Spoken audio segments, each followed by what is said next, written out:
So I gave away my agenda. What's 113? What am I speaking on? You're speaking on a road change on 65th Avenue. Got a lot of emails on that.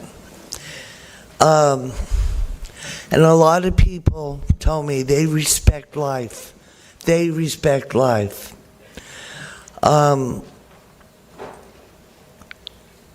But express concern over what seems to be political cherry picking of who or whose organization to name a street after. I am apolitical.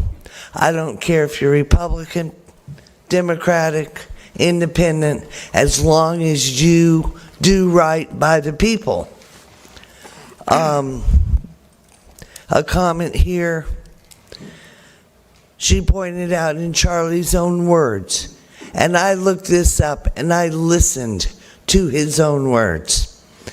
If I see a black pilot, I'm going to be like, boy, I hope he's qualified.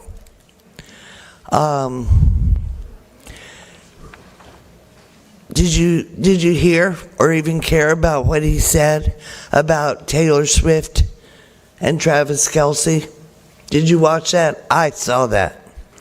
Reject feminism. Submit to your husband, Taylor. You're not in charge. I know that Charlie Kirk just spoke. He was not into violence and whatnot. But he did offend some people. Okay? And I think that by taking a road that's already made, that people already have that address on their driver's license and their credit cards and everything else, so they don't have to change it. Don't do that to 65th.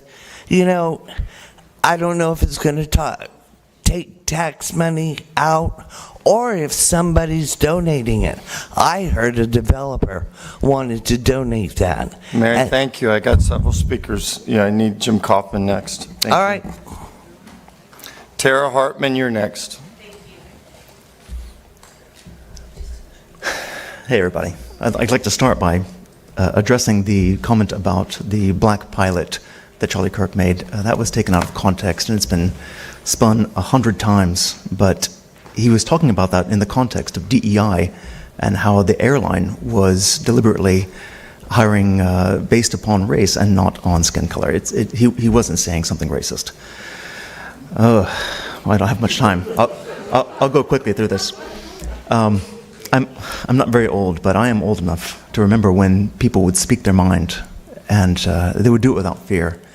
But when I started watching politics about 40 years ago, I noticed that slowly, like a boiling frog over time, people became convinced that the appropriate response, an acceptable response to political speech was political violence, and that then the appropriate response to political violence was silence. But we're not being silent now. We're actually here in public, and our words are being recorded and placed on the internet to be available to the entire world. When thinking about what to say when I got up here, I thought about the people talking about the activities of last week, creating 1 million Charlie Kirks, but that's not the case. Charlie Kirk created 1 million Charlie Kirks, and his messages and his organization is still in campuses around the world, protecting young minds from indoctrination by a hateful, violent ideology.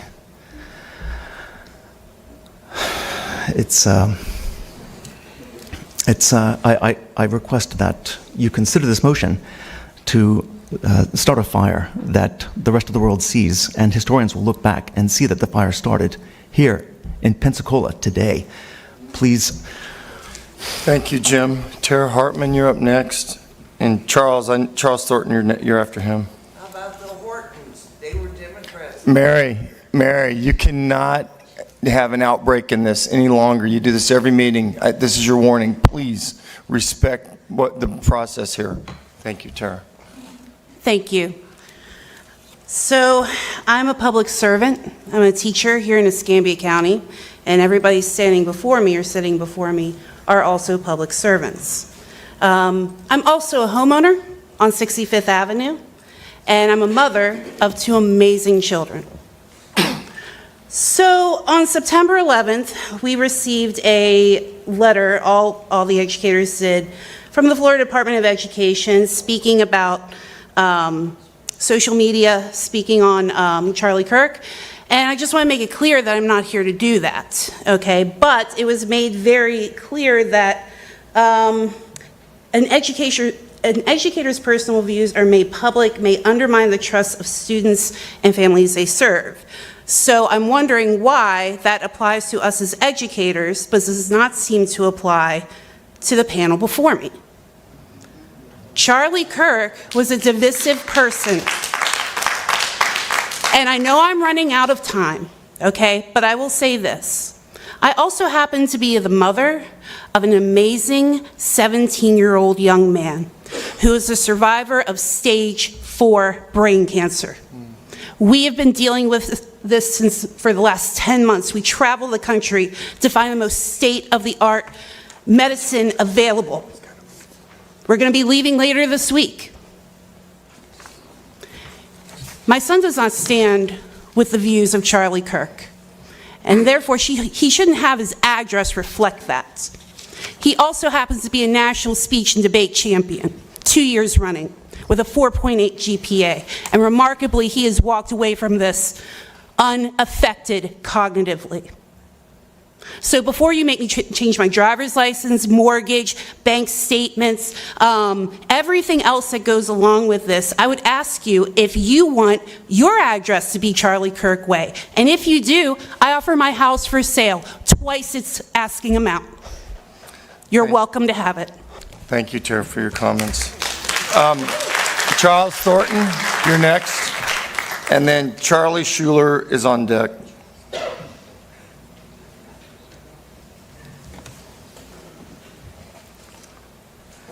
Good morning, Charles Thornton, Pensacola citizen, Escambia County.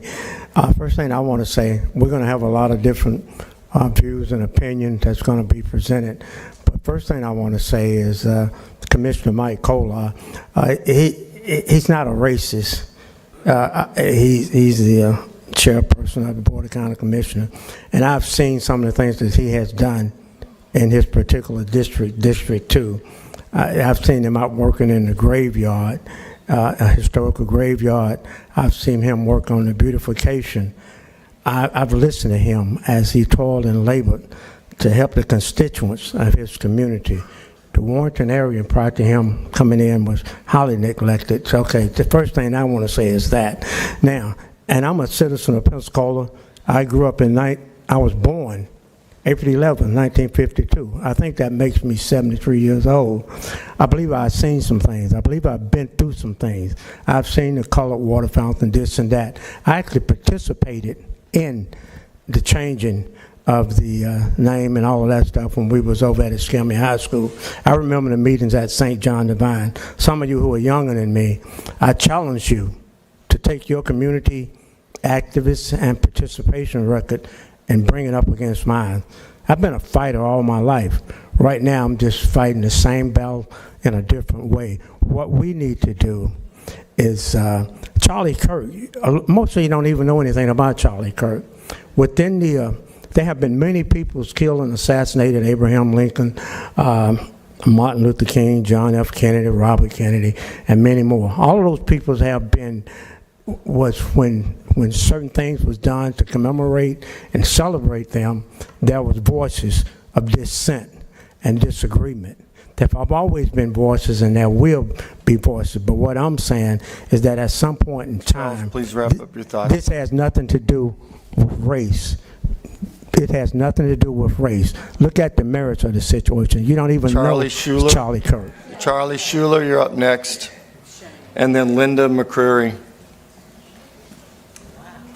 I'm Charlie Schuler. I live on Pensacola Beach, and I'm here to talk about the street change. I taught in the school system 33 years at Pensacola State and 12 years at Escambia High School. And it's the 12 years at Escambia High School that I want to talk about today.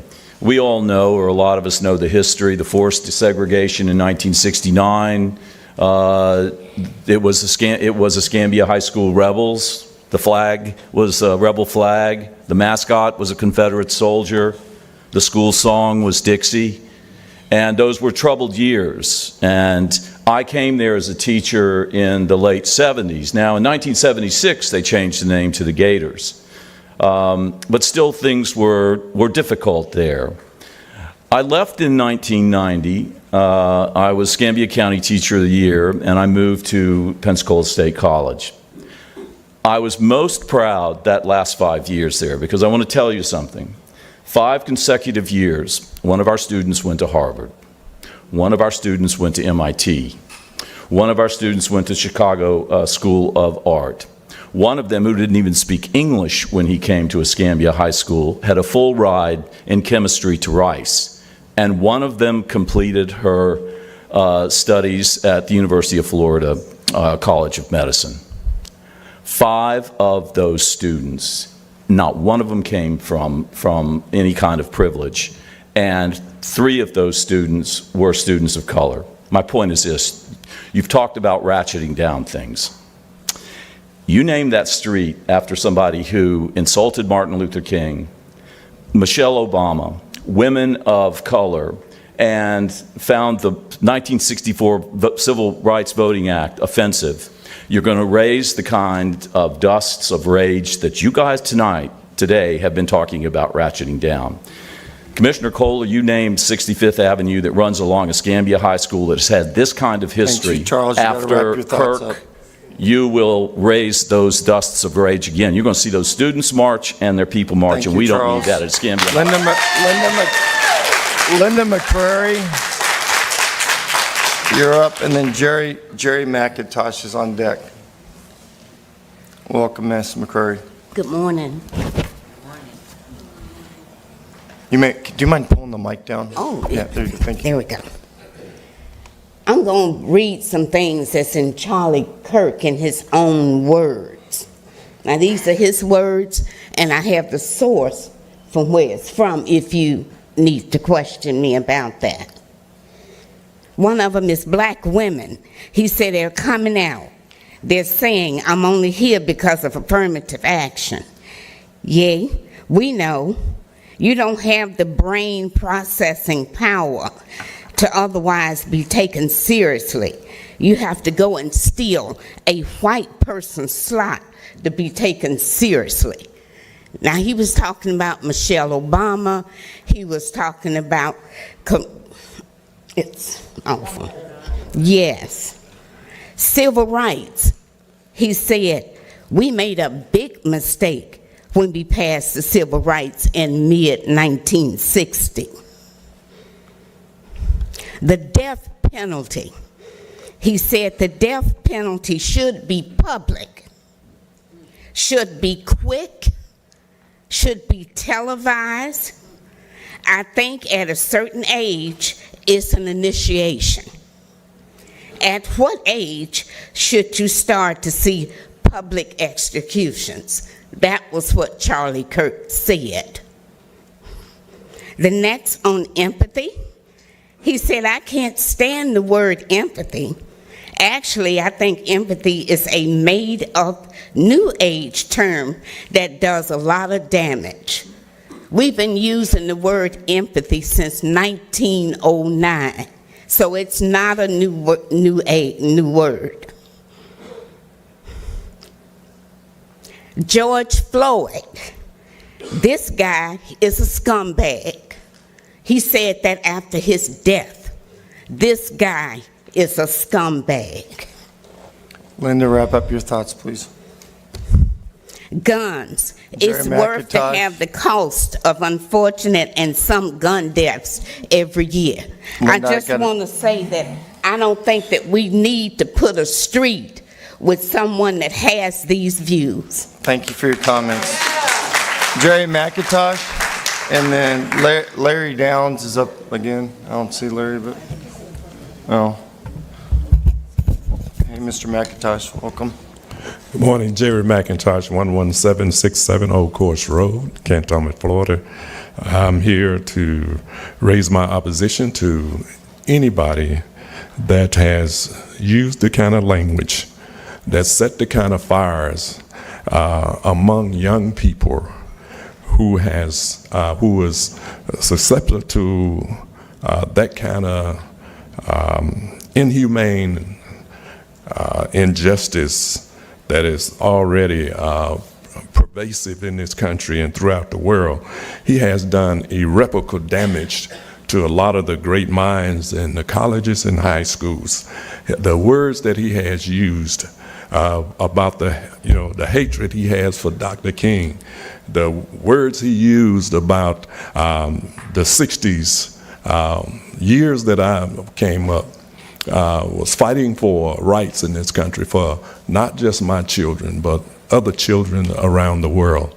The language he used about black women in this country, he's talking about my wife, my daughters, my mother, my sisters, my brothers, my aunts, all of the people that have raised us and made us into great people are now people have these people thinking that some kind of way something was wrong with diversity, equity, and inclusion that has been done by this president and this state governor who have used this kind of language to do cruel and unjust policies. These kinds of things has to be stopped immediately. The Dred Scott decision, from the Dred Scott decision to the Brown versus the Board of Education, Plessy versus Ferguson, HBU's historic black colleges and university had to shut down the other day because of the threats that were out to destroy Chair, will you those wrap schools. your thoughts up, please? Thank you. Larry Downs Jr., you're up next. Mary Armstrong's on deck. Larry Downs Jr. Plumbing LLC, because fecal matters. All right. Malcolm X said a lot of things. He's one of my favorites. I've studied a ton of his philosophies. One of my favorites. He said a lot of stuff just like Charlie Kirk did. He believed a lot of the ways Charlie Kirk does, and he changed his views along the way. He was assassinated for his views. And not by who you would think. It wasn't by, it wasn't like the divided line we have now. It was an inside job also, just like many other things we have. I wanted our 3-mile bridge. I came right up here multiple times. I wanted our 3-mile bridge to be named after Malcolm X because he stood for something and he gave his life for it. Same way Charlie Kirk did. Whether you agree with or not, it's about our freedom. It's about our First Amendment rights. It's about being able to have discourse and dissenting views, and that's the reason why I personally believe that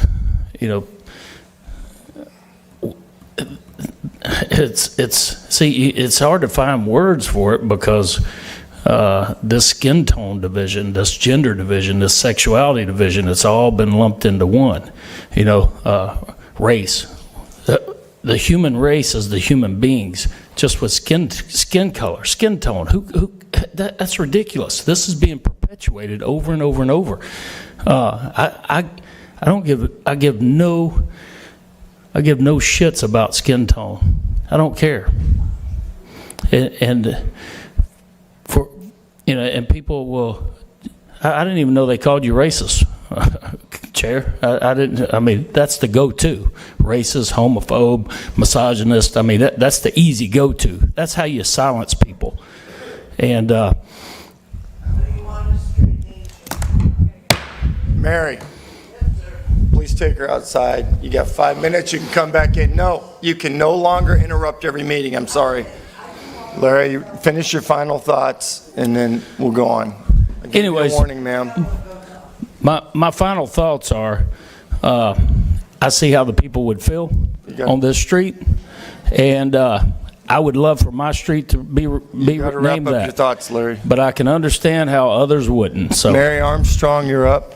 Thank you. Lori Newman, you're up next. Thank you. I'm Mary Armstrong. First of all, let me say this. I was raised by an old black woman who made the statement there are three sides to every story: your side, my side, and the right side. I'm saying that because it is time out for people to listen to just one side and bring their views and then want to stone people about it. Now, as far as Charlie Kirk is concerned, I listen to him because I like to listen to all sides. I heard the rhetoric. I also know that his rhetoric caused the death of people, not just because he's saying vile things that's caused the death of people. So therefore, I don't believe that someone should have to look at this name of the street every time they come out of their doors of their homes. So I pray that my ancestors, I'm glad I came up doing segregation because I enjoyed where I came up. But I hope to say that I'm sure that the people who live on that street, who have to come out every day and look at something that's vile and reprehensible to them, I hope that they don't have to keep doing that. And I pray that the souls of my ancestors will come out and start taking control of the people who are causing havoc with us. Thank you, ma'am. Lori Newman, and then Jewel Nguyen. I think I saw her earlier. You're on deck, ma'am. Good morning. Lori Newman, 10260 Westlake Road. Renaming this street after Charlie Kirk or his company Turning Point USA it's ridiculous. Commissioner Kohler, I believe this is just you having a knee-jerk reaction to Charlie's tragic death. Shame on you for not taking a moment and being more responsible. You were elected to help make life better for your constituents, and doing this is not it. We need unity, not divisiveness. To use Charlie's tragic death like this does not help. It only divides us. Please, commissioners, do not pass this ridiculous, it's not right. It does not help this community one bit. It hurts us. Thank you. Thank you, ma'am, for your comments. Ms. Nguyen, and then Rosa Johnson's on deck. Good morning. Thank you. First of all, thank you, County Commissioners, for the job that you do. I am here to ask you not to do this horrible thing. It is horrible that violence occurs. We've lived through violence for hundreds of years. Charlie Kirk is not the first one, and I'm unfortunate in our society of perpetuating violence, it won't be the last. However, but Charlie Kirk does not represent all of us in America. He does not represent all the students in America. He does not represent the values of all Americans. In one of the statements he said, we must also be real, and you must be real. There is just not one side to this. I was Escambia County Dean, Escambia High School Dean for 15 years. And I had parents that would call me and say, is it safe for my child to come to Escambia High School? Is it safe for my child to play football or be after school or walk by Escambia High School? Over the years, many of those troubles have subsided. Our students are doing well. To put this in front of them is not appropriate. I also want to make a couple of other comments about him. He said that Dr. Martin Luther King Jr. was awful, not a good person, and called the civil rights movement a big mistake. He said that they, black people, were actually better in the 1940s. It was bad, it was evil, but what happens? Something changed. They, blacks, committed less crime under Jim Crow laws. We cannot allow this type of attitude, atmosphere, and environment to continue, and for those scars and those wounds to be reopened. We here in Escambia County in the city of Pensacola, we're better than that. Thank you. Thank you, ma'am. Rosa Johnson, if you're out there, did I see? Okay, ma'am, come on up. Margie Perkinson's on deck. I want to say that you all are considering renaming a street. Rename a bridge, the 3 Mile Bridge, to Chappie James Bridge. From my understanding, every time you have a conversation, you say the 3 Mile Bridge. When are you planning to change that bridge name to what it is? The Chappie James Bridge, okay? I agree. And this is done publicly all the time. Here you are talking about someone not from our community, having done nothing in our community, okay? And now you want to name a street in recognition of him? I have a brother that was born with no arms, no legs. He's on his job right now at the age of 72. You ain't done nothing for him. When do you plan to address an issue like that? My brother was strong enough, wise enough to be educated in the public school. He graduated from a public school. You ain't name a street after him. He has no arms, no legs. You don't see him standing on the corner trying to collect anything, okay? But you want to name a street after somebody that never walked in our streets. Thank you, Ms. Johnson. Margie Perkison, if you're out there. Margie up front, and then Diane Crummell, you're on deck. Yes, ma'am, go ahead. I'm Margie Perkison, and I want to talk to all the commissioners. Do not change the name of 65th Avenue or any other street in this county to Charlie Kirk or the Turning Point USA. This county needs unity, not division. If you feel you need to change the name, I recommend Reverend H.K. Matthews.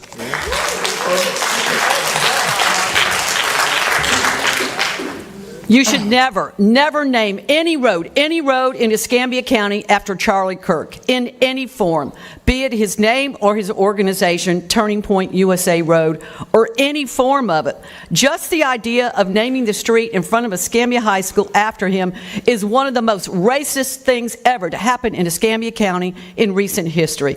And this man is a nobody. He's a white racist with a microphone spewing hateful and divisive messages on a podcast. That's it. He's not an elected official of any kind. He's a nobody who has nothing to do with our community. So why would you even consider naming a road after him? Where did this bad idea come from?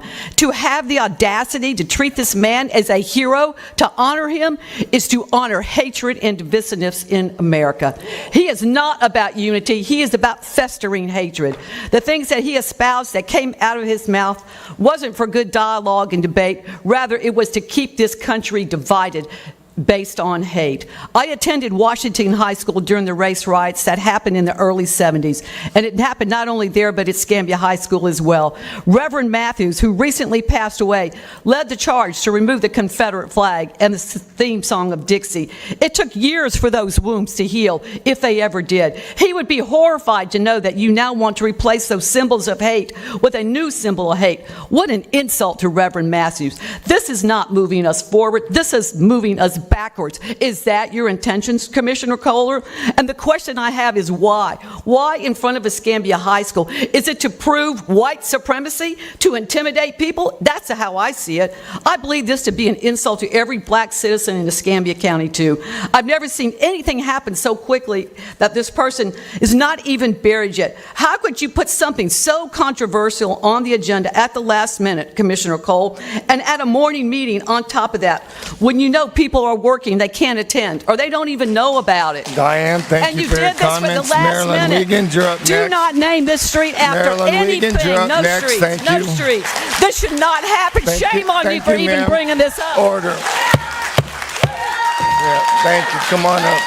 Hey, good morning. My name is Marilyn Wiggins, and I live at 416 West Intendenta Street. I was a bus driver at Escambia High for almost 3 years, and I was a part of some of that route that they was having at that school. And I'm gonna ask you all, let's not go backwards. Let's keep moving forward. We don't need the trouble that it's gonna bring, because I have a daughter stay in that area, and I think you all are being, whoever suggested name the street after Chris, that he just being inconsiderate of things that going on at that school today, because we have football players at Escambia High School. How do you think they're gonna feel when they go out there running on the field and come back and see this man who is so hateful and evil and did all these nasty things? How do you think these kids gonna feel? I truly wouldn't want my grandson to go around to Escambia High School under those conditions. So I'm asking you all, whoever suggests that they rename this street, don't do that, because you're taking us backwards, and we don't want to go backwards. We got to keep moving forward, because it's the right thing to do. So I'm asking you all this morning to please consider what you are doing, because it is wrong. This man is hide a rock and throw your hand. Don't do this. Let's keep going forward and not backwards. Thank you.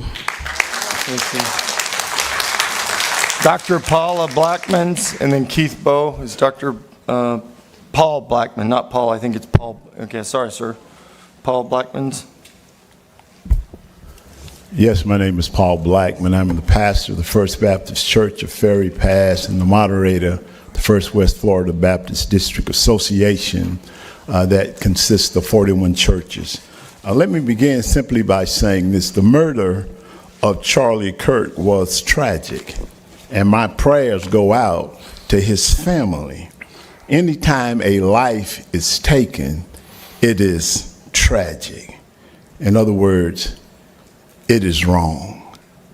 And to name a street after him because you agree with his ideology is wrong. Wrong is wrong, and right is right. When I think about Escambia High School, where I went to school, it was the rebels. I never shall forget. At 17 years old, we played Panama City Bay, and in Panama City, and this kid came up to me. He said, "Hey man, why are you running around with that rebel sticker on your helmet? How do you think?" I never shall. That hurts, even to this day. And when you think about what he stood for, this is what he said. If I'm dealing with somebody in customer service who is a moronic black woman, I wonder if she's there because of her excellence, or is she there because of affirmative action? If I see a black pilot, I'm going to be like, boy, I hope he's qualified. Now, he said that in January of 2024. Is this the kind of ideology we as a community want to embrace? I don't think so. Thank you, Dr. Blackman, for your comment. Keith Bowe, and then Gerald Graham. Is Keith Bowe still here? Okay, Keith left, I guess. Gerald Graham, and is Gerald here? Okay, Gerald, come on up. And then Judd Meng. Okay, let me start out by just, there's a statement that I originated and I quote many times in my days where I say that white people do not have the credentials to define racism. I'm a lifelong resident of Pensacola, Florida, currently reside in District 2. Mike Kohler, you are my elected representative in District 2. With this proposal, you have chosen to disrespect a marginalized group of people who looks like me, people who believe that racism has no place in society. You made a conscious choice to only represent individuals who have adopted a MAGA ideology and who do not take issue with turning back the clock to the time where black people in this community had no rights. to say no rights in this community. You have revealed to people, to this district, who you really are. This proposal to rename 65th Avenue in honor of an individual which his own documented statements has proven himself to be racist and is an insult and a slap in the face to the black community. 65th Avenue is a significant part of the history of Pensacola. The desegregation that took place at Escambia High School, which is was the home of the rebels. The Confederate flag flew. The fight song of Dixie was played. Black students in the school decided they were no longer going to be impressed and stood up for themselves. The race riots began because we fought back against the oppression in 1976. The name was changed briefly to the Raiders, and in the fall of '76, it was changed to the Gators. Now, the proposal that you, Mike Kohler, have this put forth, this effort is to turn back the hands of time to erase the progress that we made on 65th Avenue by proposing the renaming of this street.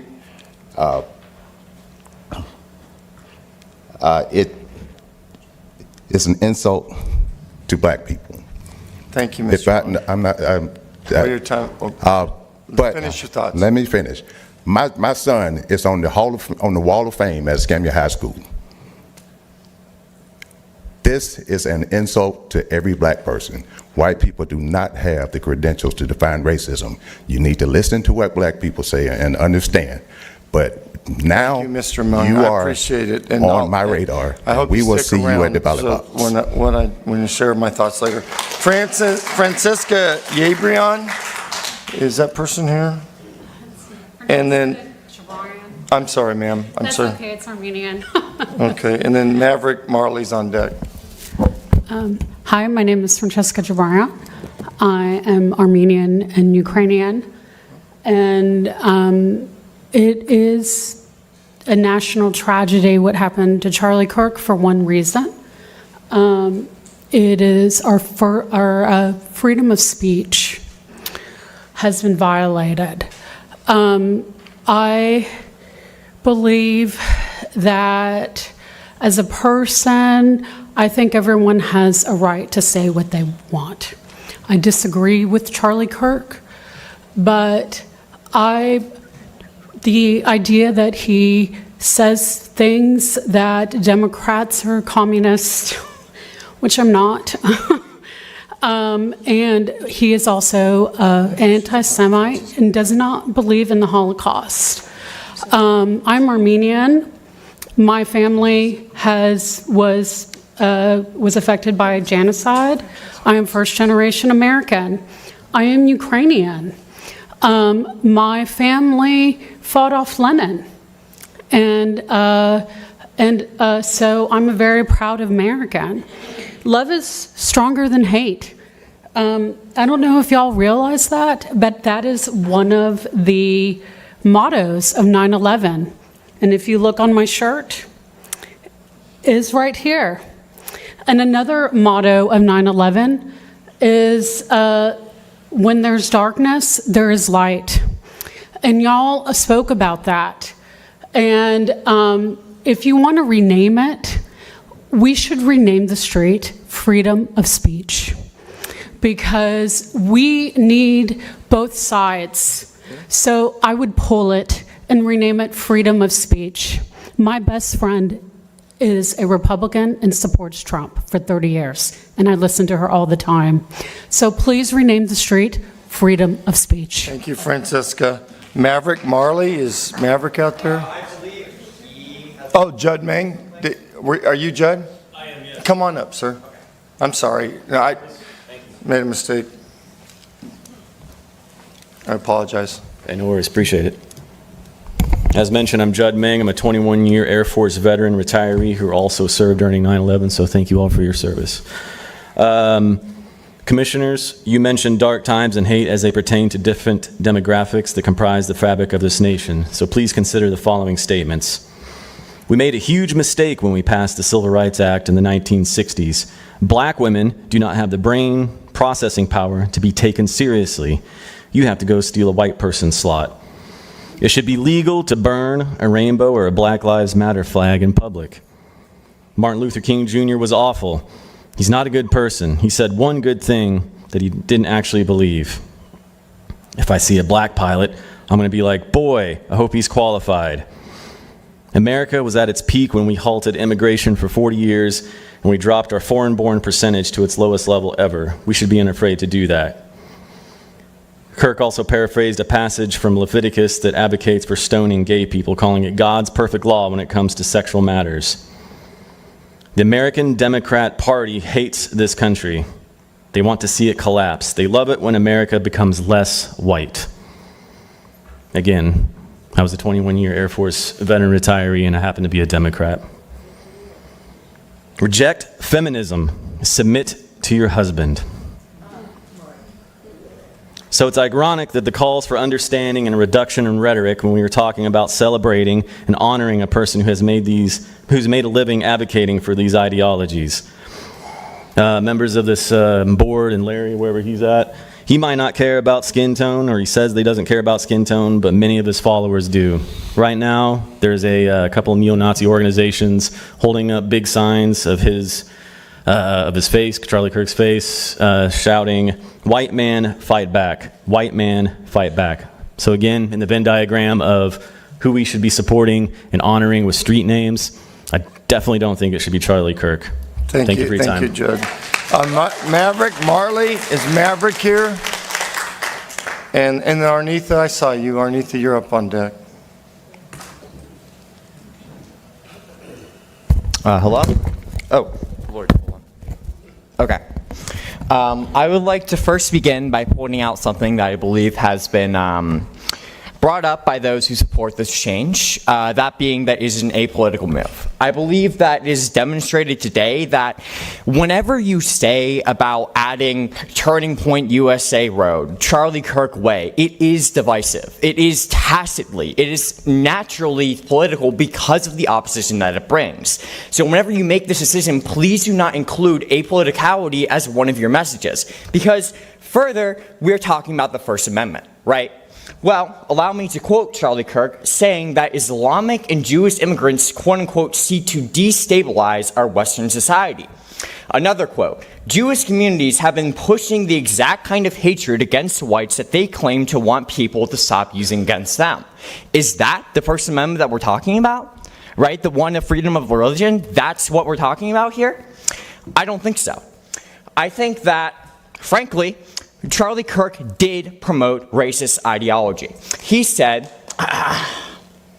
allow me to pull it up, happening all the time in urban America. Prowling blacks go around for fun to go target white people. That's a fact. It's happening more and more.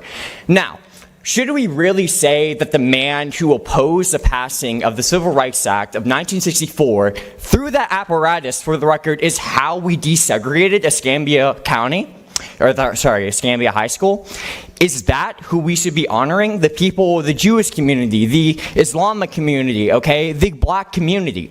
All of these people have been greatly insulted by Charlie Kirk, and as said before, when it comes to women's rights, when he told that woman to submit to her husband, she was talking about having a fair and equal voice.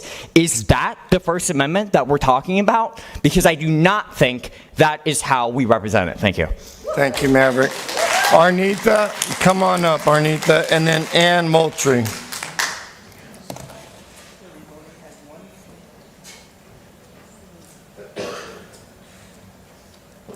Good morning, everyone. My name is Arnitha. Welcome. And we've heard quite a bit about Charlie. I can't even say his name. I want to say Chris Kirk. We've heard too much about him, too many negative things about him. And I cannot even believe that you guys would consider naming a street after him. Now, I'm going to steer this thing to the other side as far as a veteran. First of all, well, let me start with this. My second year attending Pensacola Catholic High, we have a good school. All of a sudden, Catholic High became crowded, and we wonder why. That's because the name Rebel. A lot of the students that were attending Scambia High School all of a sudden wanted to enroll in Catholic high school because of the riots that was going on over there. So please don't take those people back to that turmoil, because that's exactly what's going to happen. Now, my other issue is, if you want to rename a street, name it after somebody who has done something for Pensacola. This guy has not done anything for Pensacola, and I'm not knocking him, but I've been in Pensacola for 69 years, and I've never heard of Charlie Kirk. I don't know why Chris want to come out. It's all right, Arnie. I know what you mean. I got a headache from. I got a headache from listening to all these negative things about this guy. But I want to say, I know a veteran who was drafted in the Army, went to Vietnam, took a bullet to the head. The family think he was going to make it. His name is Henderson English. Young fella, 19, 20 years old, went to Arnie, you Vietnam. got to wrap up your thoughts unfair. Wait a minute, I laughed half of that, so you owe me at least 15 more seconds. Hey, you brought some levity. You get 15 more seconds, but I'm going to get in trouble. You owe me, Michael. Come on, I'll give I got you 15 deep feelings more. for you. You owe me. Let me make this point. afraid, Let me make this point. Henderson English was never the same after he took that bullet to the head for his country. Now, if you want to name a street after somebody, name it after a veteran. This guy is a recipient of the Purple Heart. He received the Purple Heart. Henderson died 3 years ago. He developed medical problems from Agent Orange. Arnaith, you got to wrap it up. Okay, sweetheart, I will. But I'm just saying, think it over, because there's nothing positive about renaming the street. Annie Moultrie, I got to let her come up. Is Annie Moultrie out there? Are you Annie? Is there Annie, or did they leave? Okay, I'll go to, I don't, is this a Regis Thomas? Is that correct, sir? Or ma'am? Okay, come on up, thank you. They didn't show up, so they may have left. And my name is Regis Thomas. I'm a Navy veteran also. I came here to Pensacola for a government job. Been here since then. Currently I'm the NAACP 5124 branch president. My simple question to you guys is, why? Why are you asking or pushing to rename that street? He's not, and everybody's already said it, he's done nothing for the state of Florida, nothing for the city of Pensacola. So what is the reasoning behind reaching out and naming a street that quick? Have you actually thought about what you're doing? Have you thought about how it's going to affect the people on that street? The students at that school, the people that drive down that street. I'm not going to say anything negative about Charlie because I don't know him, but I know what he said, and words mean a lot. Words tell me how to respond to you, how you speak to me and how you talk to me. Lets me know how you feel about me also. So I ask you all to not name that street after that man. That's all I have. Thank you. Derek Scott, are you out there, Derek? Jonathan Green, you're next.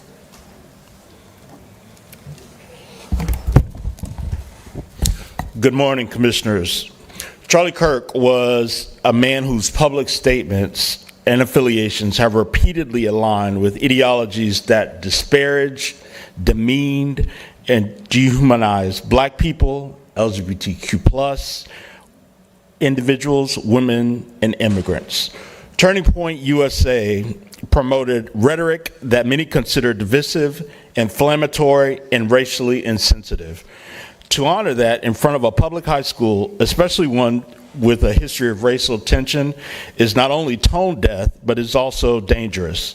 Renaming the street after someone whose legacy is steeped in racism and exclusion undermines the very mission of public education. It sends a chilling message to Black and brown students that their identities and histories are secondary to your political agenda. We have a chance to choose better and to do better, to honor individuals who uplift and unify and reflect the values of equity and respect.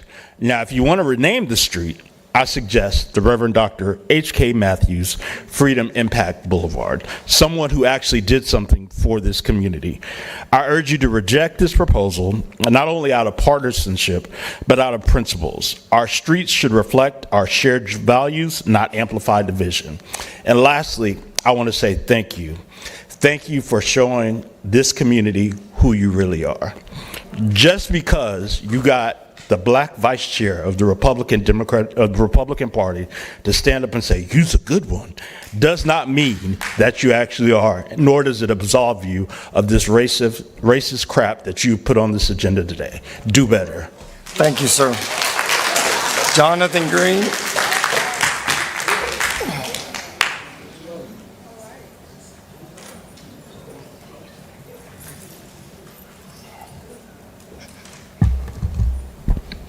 Jonathan Green, 32501. So, it's interesting to be a person in the United States that I wish I could decommission my skin color. I wish 7 months in darkness was something that the orders could be made one day, and then one day I could have orders to say, you don't have to fight this thing. It's unfortunate that for the 38 years of my life, I can't take a day off from the orders of being Black. You want to know why this is a racial issue? Because Charlie Kirk was killed by another conservative. But the response is to have Turning Point USA, Highway, Charlie Kirk Memorial, place where resolution behind racial riots were never resolved. Recently, they found T.T. Wentworth Museum that had to be renamed. Yeah. He was the Grand Wizard of the Exalted Cyclops. They didn't find the archives for no reason. They found the registry of everyone from the race riots that was part of the Klan. That's why it had to be renamed. They didn't find the Klan robes because they're still in closets, attics, and basements at home. So it's ironic that I have to explain to my wife, who is a service-connected disabled veteran of the U.S. Navy, to our 3-year-old, that his Black skin already at 3 in a car during false charges being perpetrated, why his skin is already demonized. Don't change something that, if you want to change, start having the conversations to heal the racial tension, not perpetuate it. Thank you, Jonathan. Samantha Herring.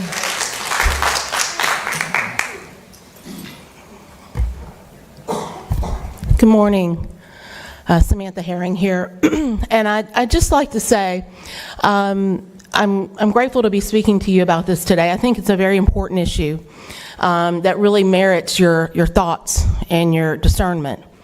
Because there are businesses, there's economic development, there's so much that people consider when they come to a community. Some folks come here because they get orders and come here. But there are a lot of folks who are looking at this area trying to decide, is this where I want to raise a family? Is this the community that meets my needs, that can actually serve all of us? And so your job as public servants is to reach out and create policies that serve everyone.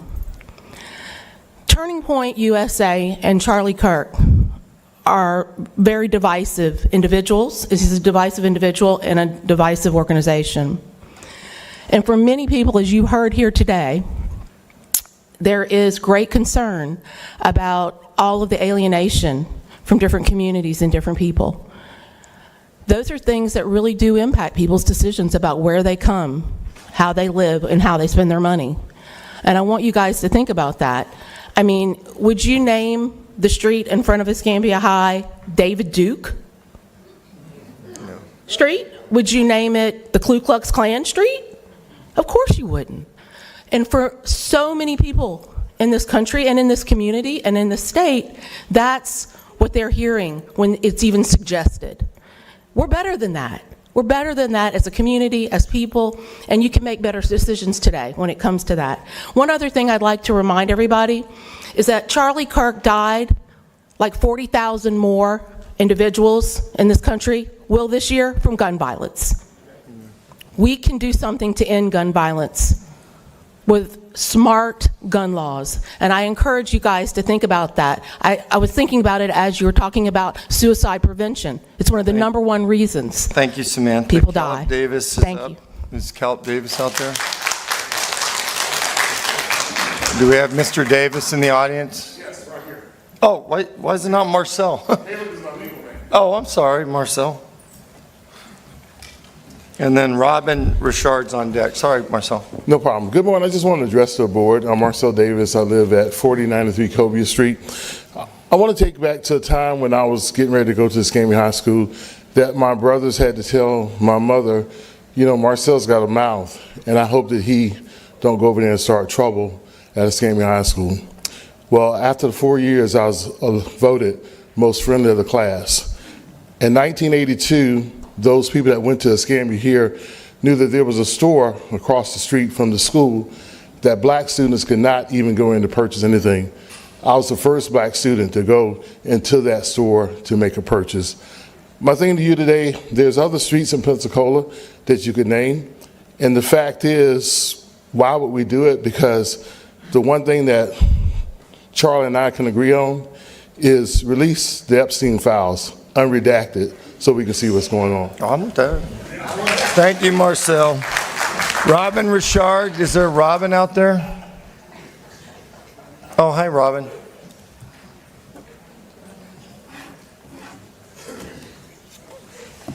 Good morning. I have been at a loss for words, which in my life is darn near impossible, over this since I received a text message the other morning about this. And it hurts my heart that we're considering literally and figuratively going back. That's what this is. People who want to go back to the way it was, want women to not vote, want non-white males to not own land. There are so many other things that we have come through and to be better. This is not the first Escambia High School. This is in fact the second Escambia High School. The first Escambia High School was built in 1899, started in 1893 by black and white people, men and women, because one man wanted his daughter to have a better education. And this county said no to people who look like me. And so they came together, black and white people came together right over between Maxwell and Jordan, right on that freeway entrance. They came together to do this, brought their rakes and hoes, not those hoes, they brought the rakes and hoes to make this, to do better, to build, to forge that land. And that school was there for 4 years because black and white folks came together. It took us another 50 years to get back to that point. And then when the Escambia High School, that Escambia High School opened, I was not wanted again. So these second chances that we keep getting will not last long. And in our history, we see that things happen here and here and here, but in fact, they take decades and eons. And this young brother, Charlie Kirk, somebody had to put that rhetoric and those ideologies in his head.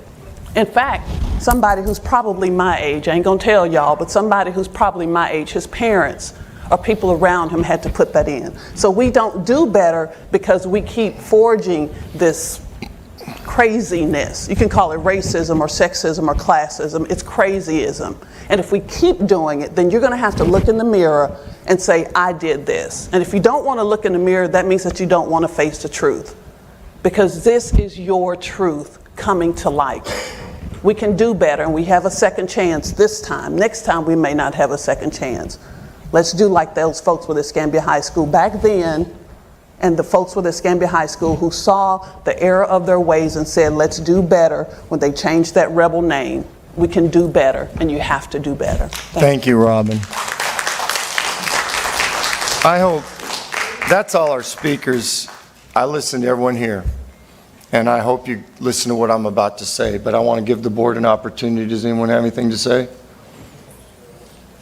No, I mean, you brought the item. I got a lot to say. Yeah. But, you brought the item, so, we'll yield to you, Mr. Chairman. Okay.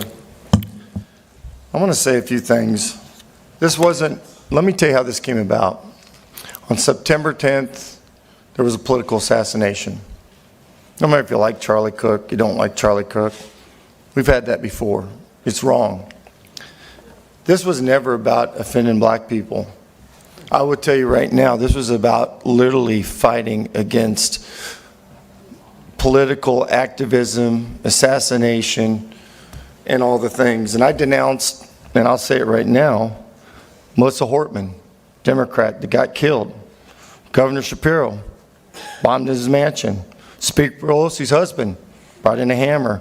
President Trump tried to assassinate it 2 times. Ernest Zurski, stabbing. But I've listened to everyone here.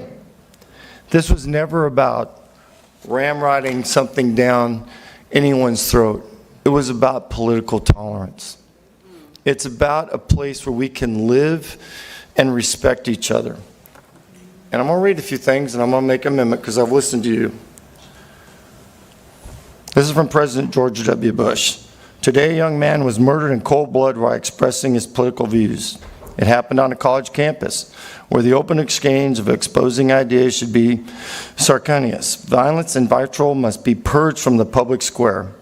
Members of his other political parties are not our enemies, and either are Democrats to Republicans and Republicans to Democrats. I really don't like the language we're using in this country right now. May God bless his family. This is from Joe Biden. There's no place in our country for this kind of violence. It must end now. We're praying for our country. Bill Clinton, which I have a letter in my office from him. I have a lot of respect for him in certain things. I'm saddened and angered by Charlie Kirk's murder, and I hope we all go through some serious introspection and redouble our efforts to engage and debate passionately, yet peacefully.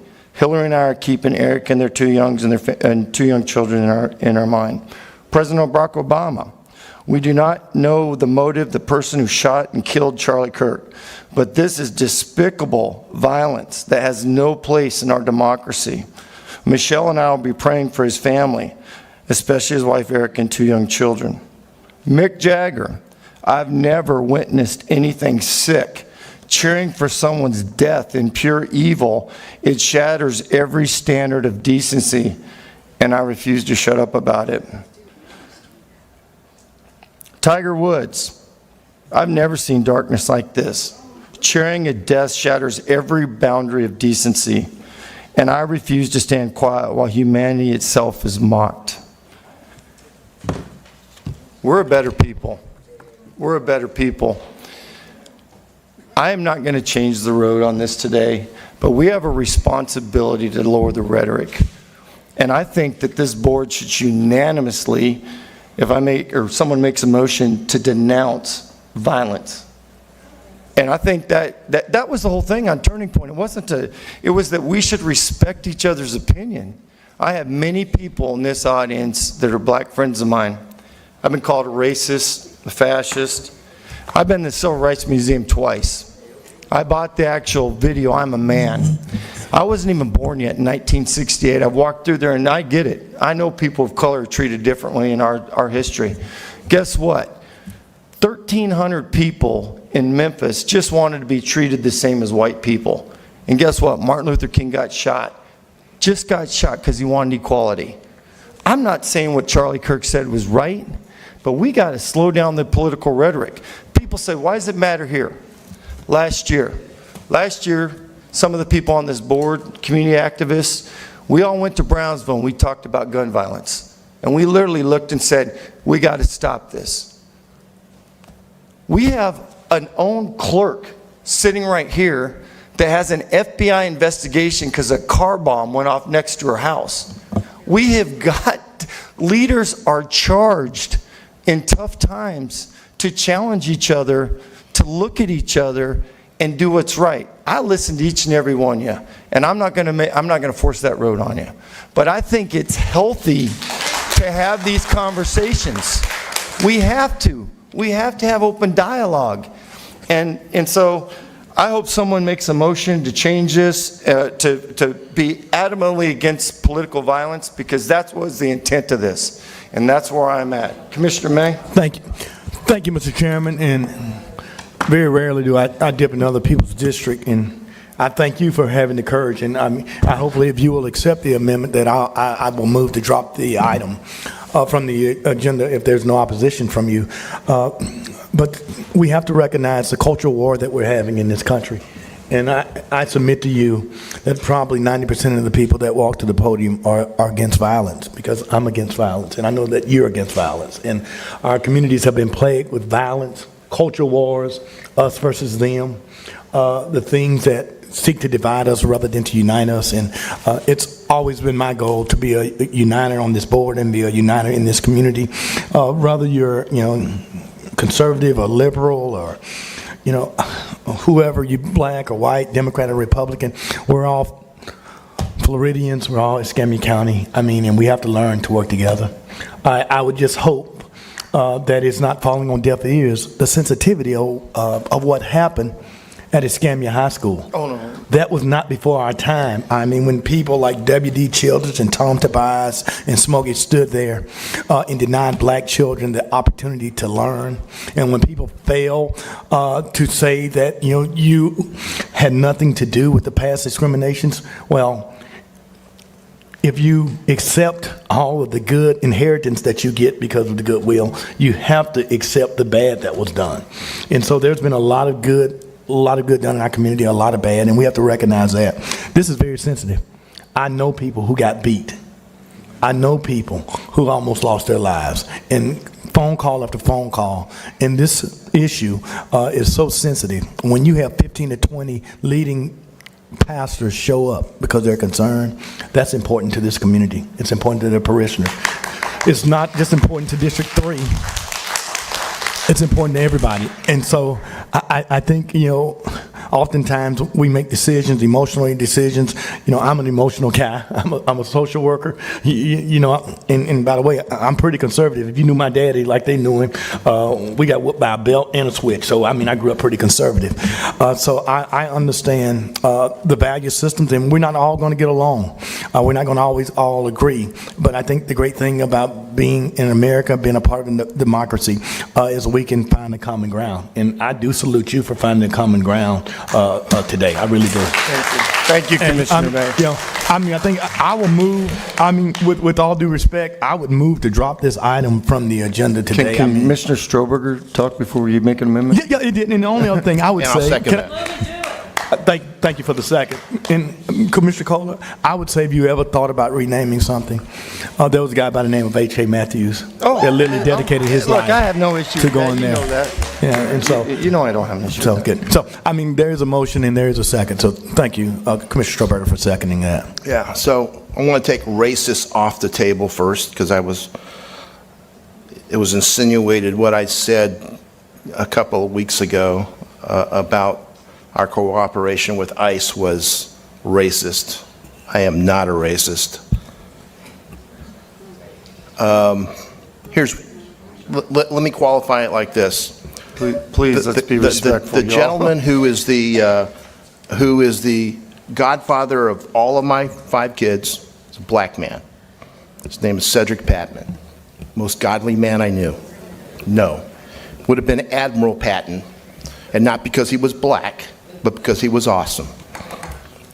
But he got out of the Navy a little bit too soon. The man who introduced me to my wife, Gina, is a gay man. He's married, and he's got a kid, and we're still friends. He was my best man at my wedding. What else? I joined the Marine Corps after they bombed the Marines in Beirut. I didn't join the Marine Corps and say how many of them were black, how many of them were white. I joined the Marine Corps. The Marine Corps, they get lots of Marines when they bomb Americans, especially Marines. So when I was, the racism stuff, I'm seconding this, and I truly believe this. I don't believe that Charlie Kirk was a racist. Wait a minute, hold on, stand by, stand by. Please, everyone, I think that you've taken a lot of things out of context, and one thing in particular is this, so when I was in Sandpoint, when I was first commissioned, and I was waiting for flight school, I went to Sandpoint here in Seattle, and I remember I was an ensign, walking by this lieutenant's office, one of the officer recruiters, and I was stashed up there waiting for flight school, and he called me into his office because he wanted to show me AQTE FAR scores. I think they were local scores, and that's scores you get for pilots. And they were in, if I remember right, it had black pilots, and it had white pilots, and I think Hispanic pilots, or other, or something like that. He showed me these scores, and there were clearly white pilots with better scores, with the eyesight to be pilots, but they weren't going to be pilots. They weren't going to be pilots. They were going to let other pilots, other applicants become pilots instead. That is what Charlie Kirk is talking about. Listen to me. Hey, come on. Stand by. Please, everyone, let's respect each other. So listen, I'm walking out of his office, and it strikes me. I turn around and I look at him and I said, why are you showing this to me? I was outraged. Now remember, I was a Marine sergeant before becoming an officer, and this guy was a lieutenant, so I'm a guy who respects rank. But I lost it with him a little bit because he was showing that to me. I had been in Civil Air Patrol, I had my private pilot's license, I was in aviation already in the Marine Corps. I was fixing all the avionics gear. So to me, that was an insult. He was telling me that I was one of those guys on that list that shouldn't have been a pilot. Well, I was, and I was a damn good one. So that's the kind of racism you don't want to see, is people saying, how did you get here? Do you deserve it? That's why Charlie Kirk was against DEI, because we all should have the opportunity to succeed and not be questioned whether we deserve it or not. That's how I feel about that.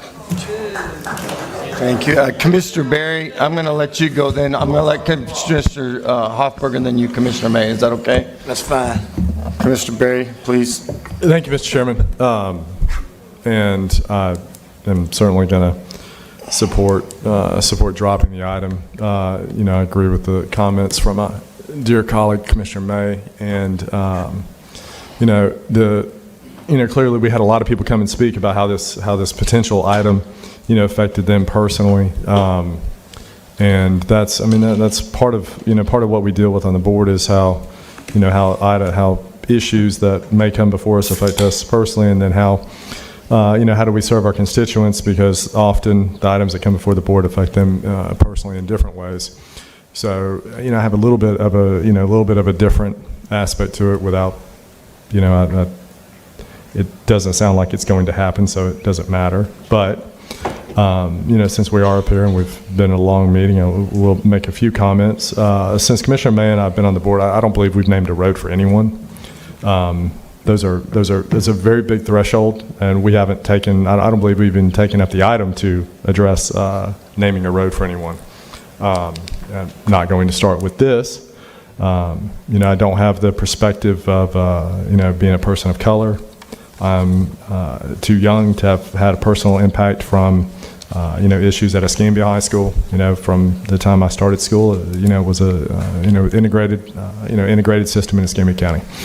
But as I do have a daughter, and the thought of her being told that she should be subservient to anyone, that's not the way that she's being raised. And I assure you that that's not what it's not the way she's being raised in our household. That's not what I expect for her, and she's not grown yet, but I don't expect her to take crap from anyone, be it a partner, spouse, anyone. So, it's, a little bit of a different aspect, but the bigger picture is it's a very big threshold to take on naming a road. Our county has not had, some of those decisions that have been made even prior to mine and Commissioner May's service have not aged well. So it is a big deal. That's probably one reason it hasn't been taken up in a long time. So, I appreciate the aspect of dropping it. Maybe it's not, maybe there is some good that has come from the discussion today, perhaps. You hope if you spent time here and listen to people talk for 2 hours, you hope there's some good that came from that. So, we're not moving forward with it. Okay. I think everyone is against the gun violence. I know you'll have that roundtable at Brownsville. I hope that there's been some actionable items that have come from that. I think the board has supported everything that's come before us to try to help curb violence and in the communities that are struggling with it. I believe we've supported everything that Chip has brought forward, and I hope that we've supported everything that Commissioner May and you have brought forward from that. Whether it's cameras or security or these things, and I believe wholeheartedly our board is going to continue to support that. I think it's going to be those are. If you're trying to have the board unite against gun violence or against violence in general, those are great things. It could have been paired in a different, framed in a different conversation. But thank you. Thank you, Commissioner. Commissioner Hoffberg, you're up next. Thank you so much. I want to echo something that Commissioner Stroberger said. Context is everything. And policies do have unintended consequences. I cannot speak as a minority, but I can speak as a woman. And I can tell you that DEI has ruined the perception that I have earned my spot. People look at me and they don't know if I worked my butt off to get here and I sacrificed to get here, or if I'm here to check a box.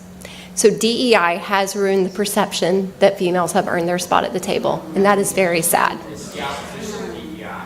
You're entitled to your truth, and I'm entitled to mine, so thank you. Let's respect. I also want to echo what something Commissioner Berry said. Many of us are raising little girls, and we have to raise them smart, and we have to raise them strong, and we have to raise them brave. So if you are the parent of a little girl, you are blessed with a wonderful task, so remember that. Thank you. Commissioner Stroberger, and then you, Commissioner May. I wanted to comment one more thing. I should have qualified this is my dad and my mom. I grew up different than a lot of kids, I guess, because I didn't experience racism, and I didn't recognize what racism was, because I grew up in the military. My dad was in the military, so I was a dependent kid, going to DOD schools. It was such a mix, and we had fun with each other, and none of it was racist. So my dad would not even take a student loan out for me to go to college. I couldn't get a grant because my dad said, I'm going to pay for you to go to college. My medical record and my service record in the military says I'm a white Roman Catholic, because my dad told me, you're not going to take advantage of anything. You're going to earn it. And that's what I did. So I get the white from my dad, I get the Roman Catholic from my mom. That's what I am. I kind of took offense to what somebody said earlier. He said, white people don't have the credentials to define racism, which means that all the white people that came up here to speak, Sir, thank you. Doesn't matter what they said. Thank you. Thank you. Well, that's nonsense, because we know there's racism. There's racism across the spectrum. Hey, sir, you were allowed to talk. It's the board's time to deliberate. Let me know. Sir, we have to have order. I mean, we have to have order. We're listening to everyone. So I did say I have experienced it. And a lot of people have experienced it. I'm not denying that there's racism, but nobody owns it, okay? We all know how to recognize it, and we should all call it out, okay? That's all I got to say about that. Commissioner May, I think you had your... Mr. Chairman, thank you. And race, religion is always a tough topic to have. And so, Dr. King said that, we should be judged by the content of our character and not the color of our skin. And just this very topic today is what you said, to condone gun violence indicates that there's a race problem still existing in America.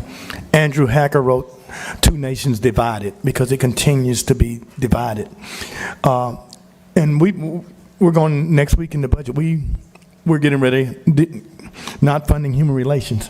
This very conversation tells you that we have relationship problems, we have race problems, and sometimes it's a lack of understanding because we become ignorant, we become subject to what we're ignorant to because none of us have walked in each other's shoes. And so when you start talking about history and DEI and affirmative action, quite frankly, look at the data. Who benefited from affirmative action more than anybody?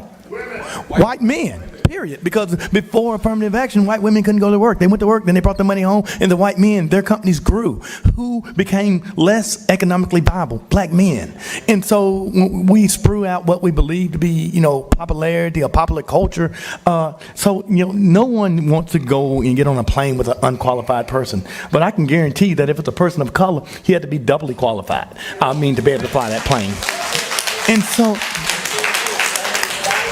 we can't have preconceived notions and judge people. And I think that this is a healthy, although I don't like long meetings either, Commissioner Perry, this has been a healthy conversation. Yeah. Because if this is what it takes to put it on the table to end this culture war that's killing our country, then we should have it. And we can't wait for D.C. or Tallahassee to fix Pensacola.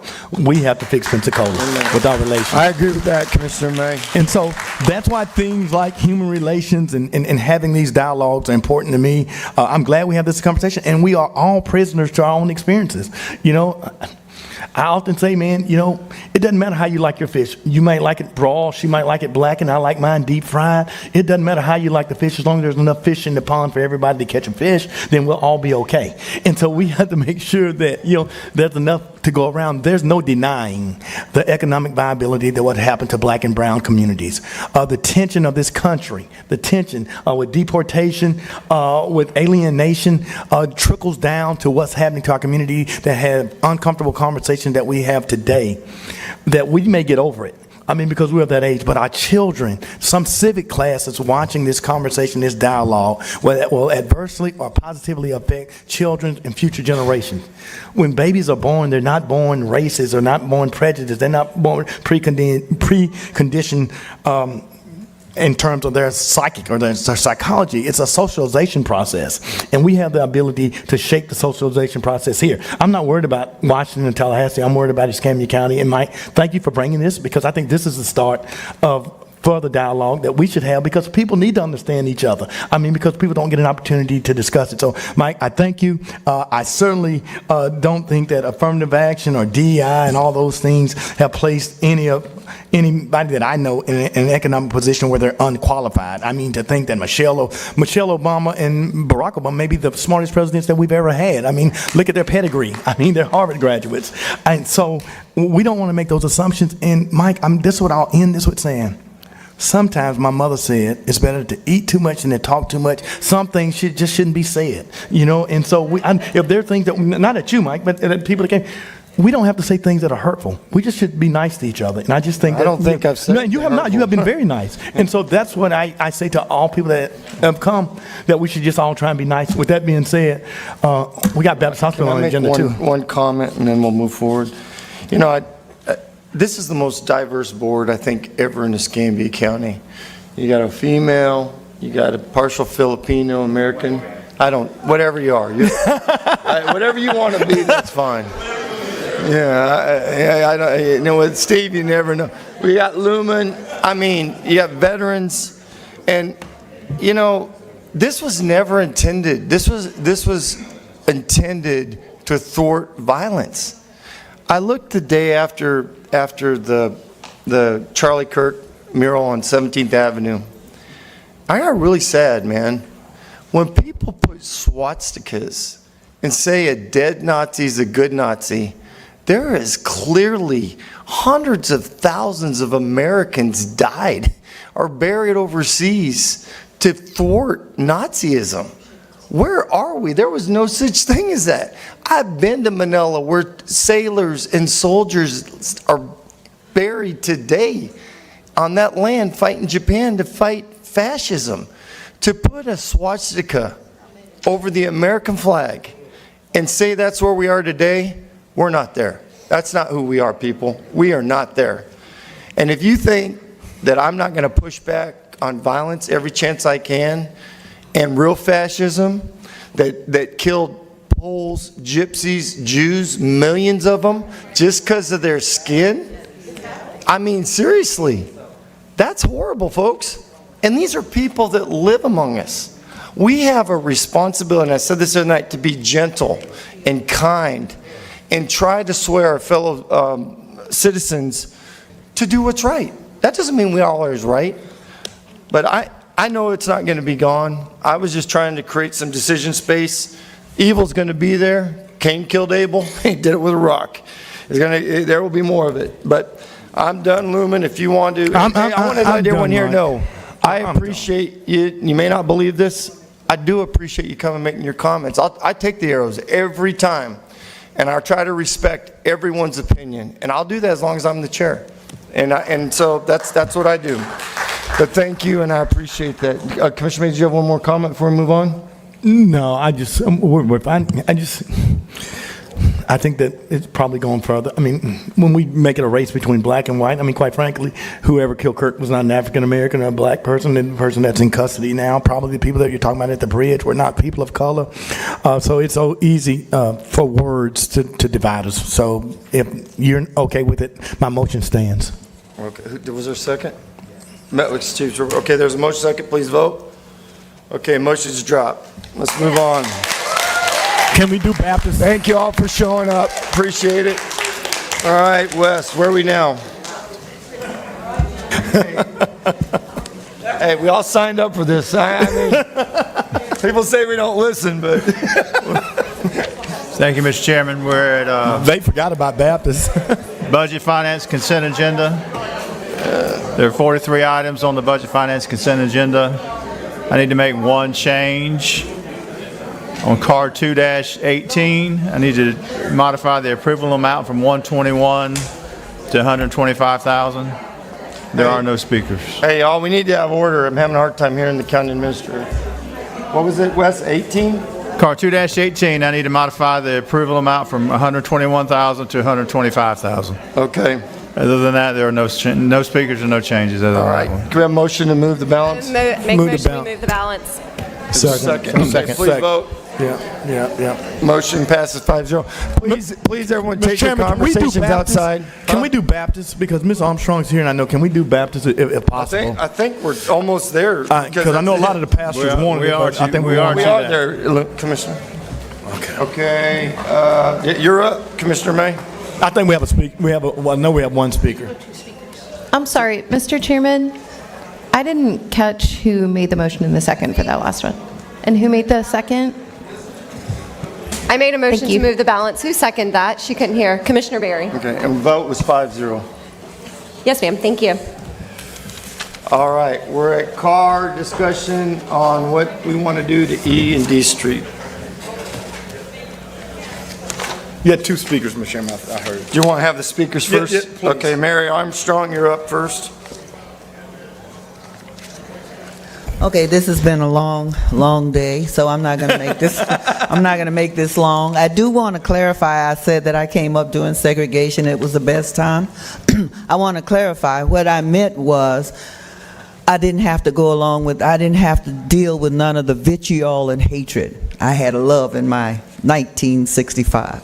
Amen. I love to hear it. Okay, concerning Baptist Hospital and the demolition. You're talking about $16 million to destroy a hospital that could very well be a county hospital in our community. You know, we don't have that anymore. You destroyed that a long time ago to put a jail there. So now you want to take it down and you say you want to put affordable housing. Now there's a difference between affordable and low income. Affordable are those homes you keep building and pushing us out of our community on the blocks and A Street and all down there in the tan yard. Those are affordable, $300,000, $400,000 homes. That's affordable. So it's not affordable in our community. We have someone who's saying that it's a community project. I don't think it's a community project. My community hasn't been given any say-so in this project. And this Baptist was in my community. But Baptist Hospital, thank God for a memory, Baptist had said before that they wanted to leave my community because it was low income and they weren't making money. Yep. They didn't say anything about the hospital was not good enough to stay there. There was something structural wrong with it. It wasn't. They were leaving because they could no longer push us any further out of our community, and we were too poor for them to stay. So now you want to spend $16 million to tear down something that could very well benefit our community. So I want you to consider that before you go this far. You got $16 million. We could use that to straighten up and fix up my community that's fallen down. Well, Mary, you're right. You probably should have got about $50 million, but you didn't. Thank you. Larry Downs, you're next. That's what was in the Jeffrey hearing y'all voted for. Larry Downs. Oh, he's out. Okay, he's going to mess up. So that was their only speaker. I don't see anyone from the city today. Is there anyone here from the city? Or did they decide not to show up? And I think Baptist must have walked out. Commissioner May, where are we at, man? Mr. Chairman, what I've said privately and I've said publicly, that if this is a legacy campus, there should be some type of legacy. So I've never supported demoing Baptist Hospital, nor am I going to move to give money for demolition. I think that there's been some money that has been brought forward for rehabilitation that I think is around $500,000. The commitment that I got from the mayor was to help keep healthcare there. I thought I saw the healthcare people here from community health, but they're not here. That there will be a building left for healthcare, and there will also be a building left for a resource center that the county could immediately go in to help preserve the legacy campus and keep those buildings there. I know there was no appetite on this board for $2 million or $1 million or any of our lost funds or any of our general funds, and I certainly agree with that. I do think that we've identified where we can move. I know that our attorneys met with their attorney. My position is what I've told the mayor, and that we would we would give that community block grant money over for the revitalization and the perseverance of the legacy campus in maintaining at least some buildings. I don't know how you can have a legacy campus when you don't have, when you demo every single building. And so that would be my proposal, that we would go ahead and allocate that rehabilitation money, take acquisition of those two buildings. One, and the other one we left to whoever they give it to for health care. I don't know which organization they're going to deal with, but it would all be conditional if we had health care, and we would rehab the building for a resource center, a community center, and a place for the residents in that district. And that's my motion. Well, Commissioner, okay. So in that scenario, we'd be putting forth that $500,000 in this.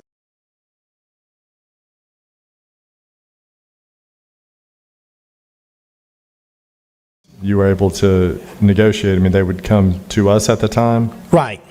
What would happen is, I mean, one would be dedicated to healthcare, and it would go.